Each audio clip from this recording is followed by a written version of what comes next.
Alright, welcome to my very first YouTube video that I'm going to post. It is going to be about the 2002 to 2006 r53 Mini Cooper S's. Now mine, I had to upgrade due to a very serious problem that these Mini Coopers have with the Supercharger. Yes, now obviously you can tell my Mini Cooper is extremely dirty. This wheel well has a lot of brake dust in because I just replaced a seized caliper. And yeah, I'll show you my rotor and everything. Obviously I got my favorite little sticker here, my satanic pentagram. I got my actual size.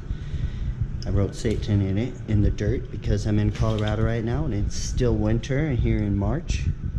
And it's our snowiest season, so there's no point in cleaning anything when it's just gonna get dirty again. Now, my Mini Cooper is essentially stock. I say essentially because in reality it's not. These are my favorite stickers though. My buddy Christ's from Red Banks, New Jersey, Jane Silent Bob's Secret Stash. I bought these and it was amazing. My window doesn't roll up all the way. You're probably wondering why my window's cracked. Well, that's why I'm glad I have a garage, and that's why I keep blankets in my car. The interior, which will actually, I'll show you the interior real quick before I go into everything else. It's a 2002, mine is. The first year that Mini was released in the US was 2002. My S fell off, as you can tell. There's still like a mark for it where the glue is. I had saved it, but somehow I must have accidentally thrown it away. Up on my ceiling I have all these pins, and the reason I started putting all these pins, and obviously some of them are not friendly, Target, the DPD, we got Fuck the Police, my personal favorite right here, fuck off and die. But I put all these pins from Spencer's up in my window to keep the ceiling from falling out, and in all honesty it turned out to be one of the best ideas I've had.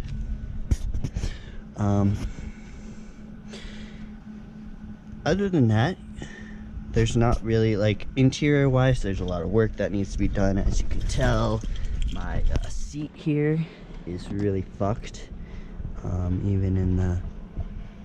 Even with all my seat covers on here, my seat cover's fucked, and you can tell that the original leather seat is got holes in it, and yeah.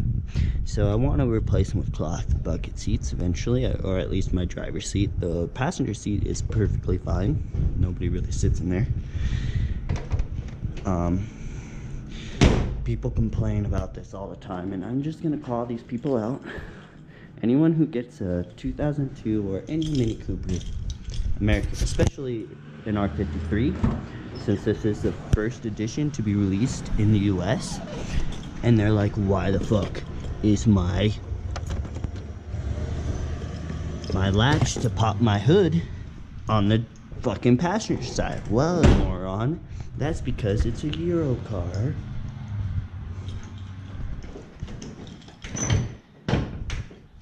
So at least they put your steering on the right side for you. So you should be glad for that. And that's all I'm gonna say. The latch is over here. Down here underneath. It's kind of weird location. So this is my engine. And this is where I'm gonna start talking about the Supercharger issue that the Mini Cooper has. As you can see, this is not stock, it's smooth. It even says right here, Sprintex. Yes, I have a Sprintex Supercharger. Sorry, my keys were stuck in my car. Let me show you all the things that I technically upgraded.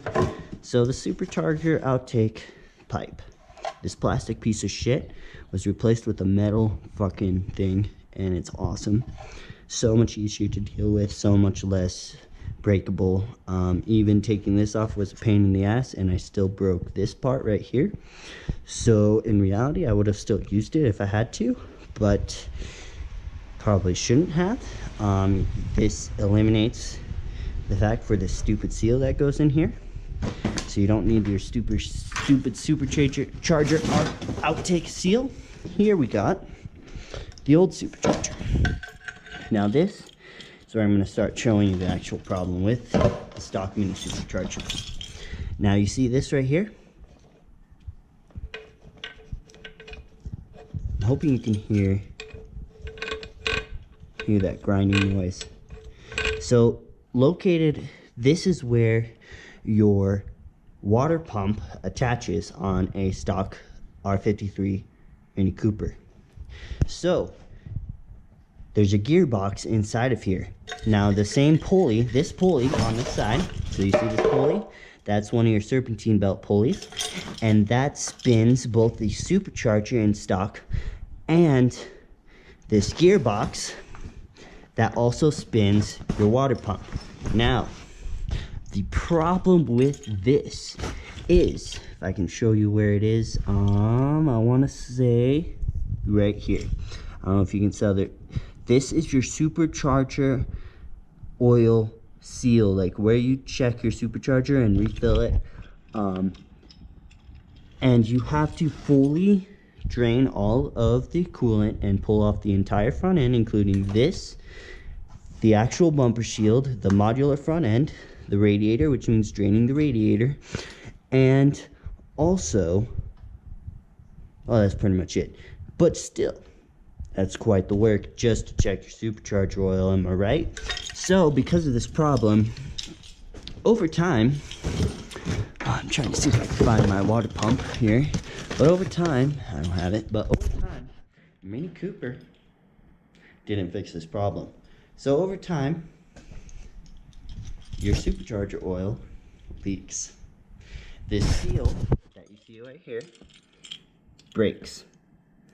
There's a seal inside the actual gearbox that leaks all over this gear mechanism, causing them to strip.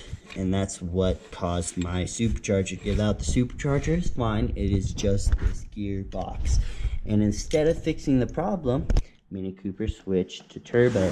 And I love Mini to death. But this really made me angry. So what was my options? I could buy a refurbished stock Mini Cooper Supercharger, which was about $4,000 fucking dollars. Fuck no. So I went with the Sprintex, a $2,700 upgrade.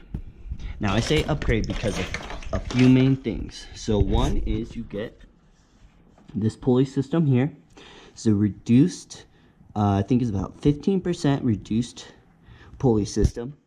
And you see this bolt right here? That's how you check your Supercharger oil. There's another thing down here which you probably can't see, sadly, but the nut to actually drain the Supercharger oil completely is right under here.